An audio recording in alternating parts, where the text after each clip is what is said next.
요엘서 2장 말씀 우리가 함께 읽는 새벽입니다.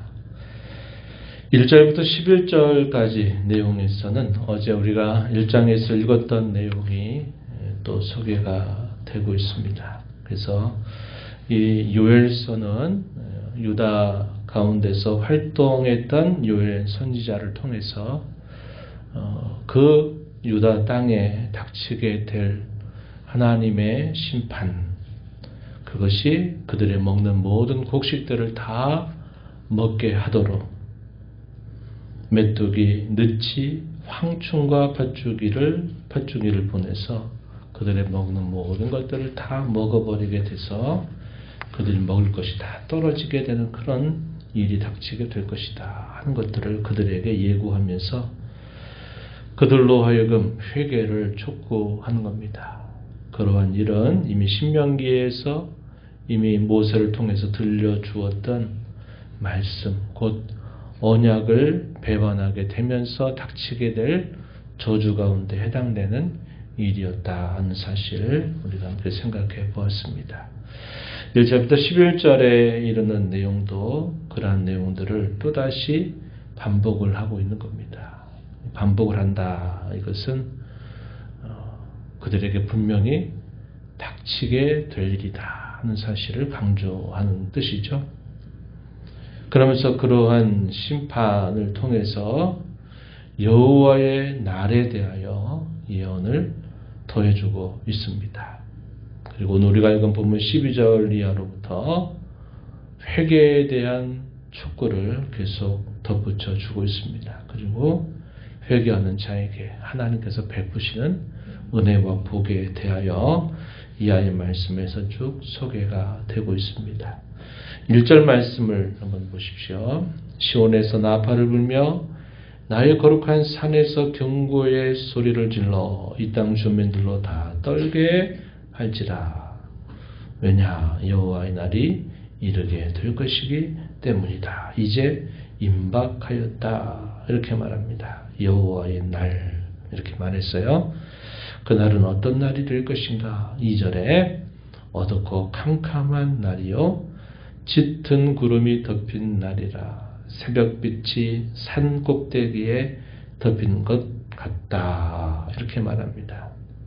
많고 강한 백성이 이르렀다. 이렇게 말합니다. 옛날에도 없었고 이후로도 대대에 없을 날이 될 것이다. 그러면서 그러한 심판으로 하나님께서 그러한 곤충들을 통해서 하나님이 그들에게 벌하실 것을 말씀하고 있습니다. 큰 군대로 묘사했습니다. 우리 눈에 보기에는 메뚜기나 느치나 황충 매우 작게 보이지만 그것을 이렇게 확대해서 보게 되면 그 이빨이나 그 모습이 얼마나 두려워 보일지 몰라요. 다만 우리 눈에 매우 작게 보일 뿐이라서 그게 별로 그렇게 안 보일 뿐이지만 그것을 마치 큰 군대에 비유해서 그것으로 얼마나 그 심판의 내용들이 철저하게 이루어질 것인가 하는 것들을 이야기해 줍니다.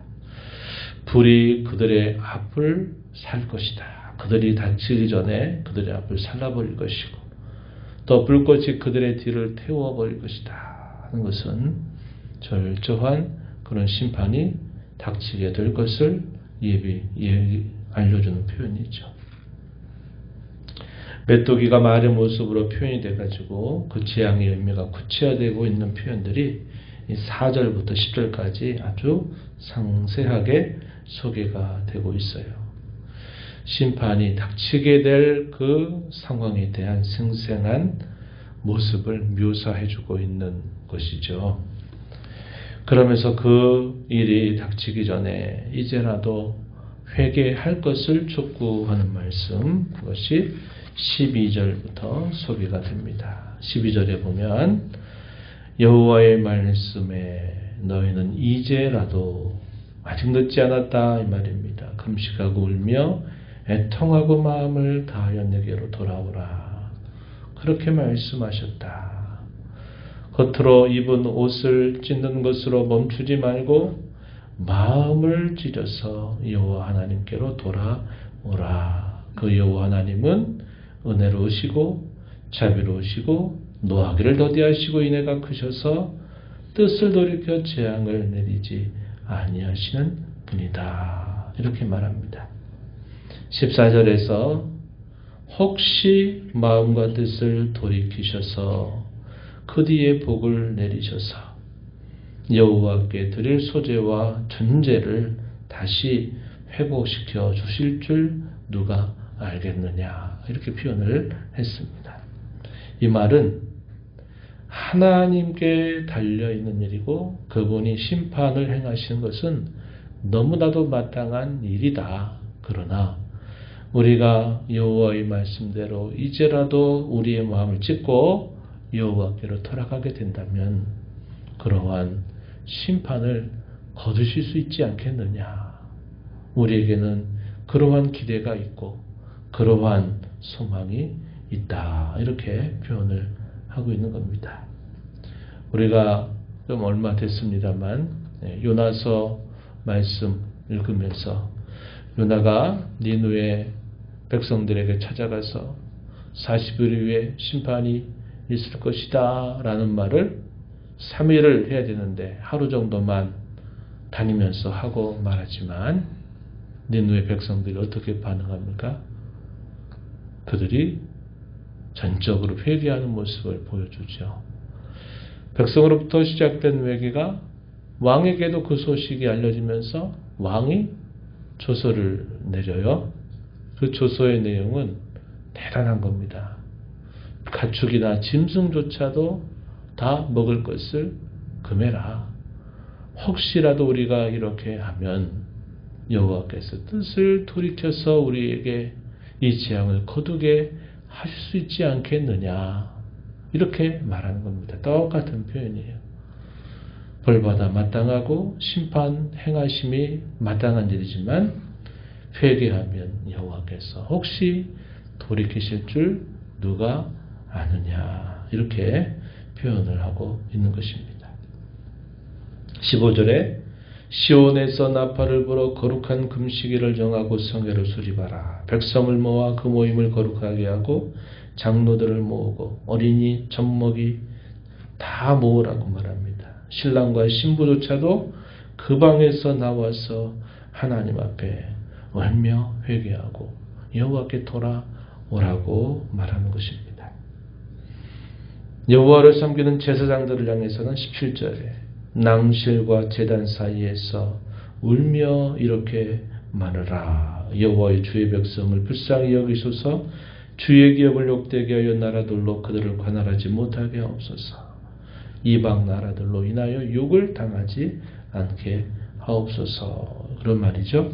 어찌하여 이방인으로 그들의 하나님이 어디 있느냐 말하게 하겠나이까. 조롱받지 않게 해달라고, 여호와의 이름이 해방받지 않게 해달라고 기도하라고 이렇게 촉구를 하고 있는 것입니다. 그러면 여호와께서 어떻게 하시는가? 자기의 땅을 극진히 사랑하시어 그의 백성을 불쌍히 여기실 것이다. 이렇게 말합니다.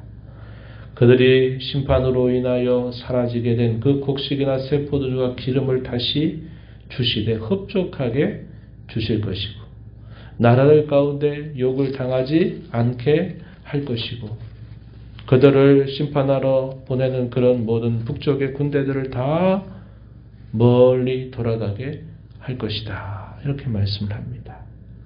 여호와께서 행하시는 큰 일로 인하여서 그들이 기뻐하고 즐거워하게 될 것이다. 이렇게 또한 말씀을 주고 있습니다. 때에 결실에 적합한 이른비와 늦은비를 적당하게 내려주실 것이다. 이렇게 또 말씀을 해줍니다. 23절 그렇게 표현했죠. 신명기 11장 말씀을 간간히 떠올리죠. 여호와께서 돌보시는 땅, 그것이 하나님 백성들이 사는 땅이다 그랬습니다. 인위적으로 그들이 물을 얻어서 그들이 풍년을 얻을 수 있는 그런 상황이 아니다 그랬어요.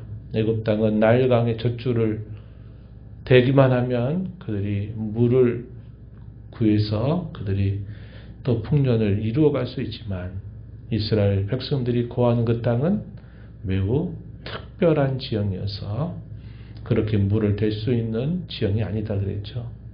요단강, 이 팔레스틴 땅의 동과 서를 나눈 요단강은 마이너스 300, 해발 마이너스 300에 해당돼요. 그러니 그 땅을 예루살렘이나 해발 한 700m, 800m 되는 그 높은 산악지역에 어떻게 물을 끌어들이겠어요? 그것은 절대로 되는 일이 아니다 이 말이죠.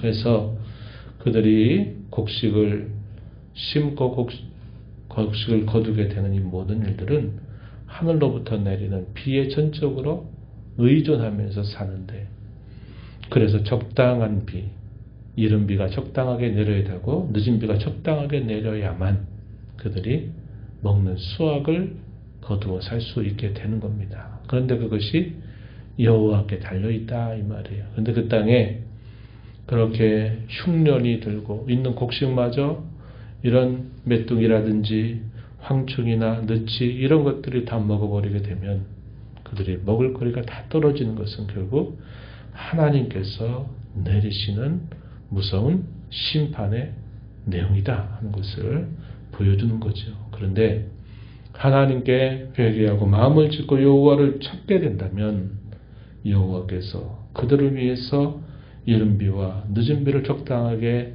하늘로부터 내려주셔서 그들이 먹을 거리가 풍족하게 해주신다. 큰 군대가 먹은 횟수대로 갚아 주실 것이다. 25절에서는 그렇게 약속을 합니다. 먹되 풍족히 먹을 것이고 너희를 기이 대접하는 여호와 하나님, 그 하나님을 인하여 너희들이 찬송하게 될 것이다. 이렇게 말씀을 하시는 겁니다. 그 후에 또 28절부터 32절에 특별한 약속이 주어져요. 그 약속이 어떤 약속입니까?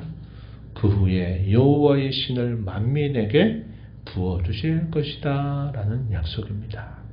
그래서 여기 보면 뭐라고 표현되어 있습니까? 28절에 내 영을 만민에게 부어주리니 너희 자녀들이 장래일을 말할 것이고 너희 늙은이는 꿈을 꾸며 너희 젊은이는 이상을 볼 것이고 그때 내가 내 영을 남종과 여종에게 부어줄 것이다. 성령을 만민에게 부어주신다. 이렇게 표현했습니다. 이 내용이 언제 이루어지죠? 예수님께서 십자가의 모든 대속의 사역을 완성하시고 나서 오순절이 되었을 때 성령께서 강림하시게 되면서 이 요엘 선지자의 말씀이 성취되었다라고 베드로 사도가 설교 가운데 말하죠. 사도행전 2장에 소개가 되고 있습니다. 그래서 이 예언이 결국은 보여주는 게 뭐냐면 여호와의 날이 임할 것인데 회개하지 않는 자들에게는 무서운 심판의 날이 될 것이고 여호와를 찾고 구하는 자들에게는 그날이 구원의 날이 될 것이고 성령의 은혜를 충만하게 받는 날이 될 것이다 하는 사실을 보여주고 있다 하는 것입니다. 그래서 이 여호와의 날, 이에 대한 예언이 이 요엘 선지자를 통해서 여러 차례 강조되고 있는 표현이 된다 하는 것입니다. 그래서 우리가 살아가는 삶 속에서 혹은 역사 속에서 일어나는 그런 심판 같은 일들, 또 그 심판으로부터 하나님의 긍휼을 입는 일들, 또 우리가 우리의 삶을 살아가면서 하나님의 징계 아래 놓이는 것 같은 경험을 하는 것이나 또 그 징계로부터 구원을 경험하게 된 이 모든 일들은 그것이 전부가 아닌 겁니다. 그것은 전부가 아니에요. 그걸 꼭 기억해야 합니다.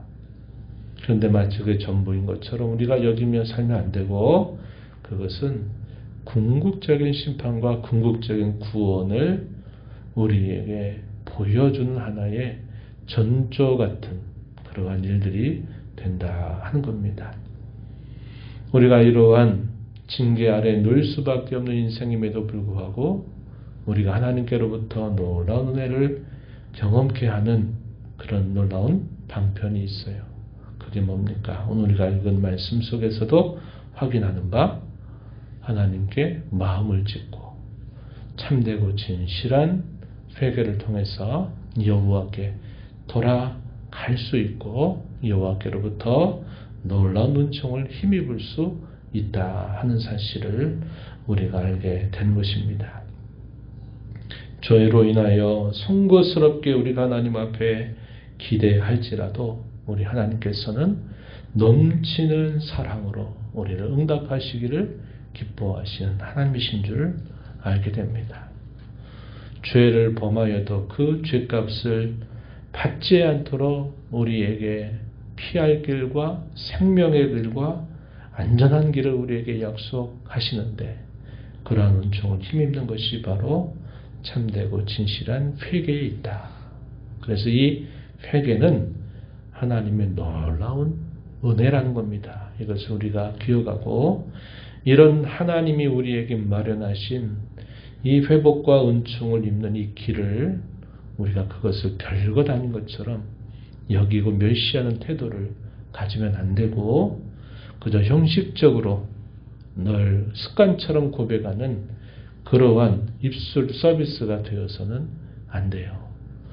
선지자를 통해서 말씀하는 것처럼 마음을 찢어서 여호와 앞에 진실하게 돌아가는 그런 삶이 있다면 우리가 받아야 될 마땅한 형벌로부터 벗어나서 도리어 은총을 놀랍게도 힘입는 그런 은혜를 받게 된다 하는 것을 배우게 된 겁니다. 그래서 우리는 이 땅에 살면서 죄와 싸우고 또 죄에 빠져 범하게 될 때는 회개하고 그 죄로부터 온전히 돌이키는 삶을 날마다 힘써가는 삶을 살아가야만 되는 거죠.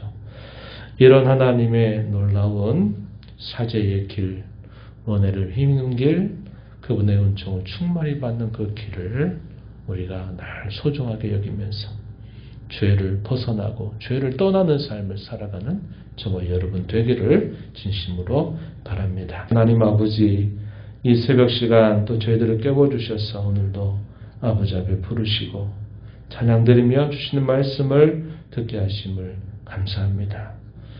죄에 따라 마땅한 형벌을 받음이 그것은 마땅한 일이 될 수밖에 없고 공의로우신 하나님 앞에 당연한 일이 될 수밖에 없지만 그러나 언제나 하나님은 그로부터 도리어 은혜를 힘입고 긍휼을 힘입고 주의 크신 사랑을 힘입는 길이 우리에게 있음을 말씀하시면서 마음을 찢고 여호와께로 돌아오라 하시는 말씀을 계속 들려주십니다. 우리가 이 땅에 살면서 이미도 거룩한 자가 되게 하셨지만 날마다 살아가는 삶 속에 죄를 범하고 아버지의 뜻을 이루지 못하는 허물과 죄가 많음을 깨닫게 될 때마다 저희들이 하나님 앞에 나올 때 그저 몸만 나오거나 입술만 하나님 앞에 고백하는 신앙이 아니라 마음을 찢고 참되고 진실한 회개를 통하여서 하나님의 은혜를 날마다 힘입어 살아가는 저희 삶이 되게 하시고 거룩해야 하신 자처럼 거룩한 삶을 이루어가는 저희들이 되도록 도와주시옵소서. 은혜의 보호자 앞에 나와 아버지 은혜를 구하는 모든 심령들의 가군을 기회를 주시고 응답하시기를 바라며 예수님 이름으로 기도하옵나이다. 아멘.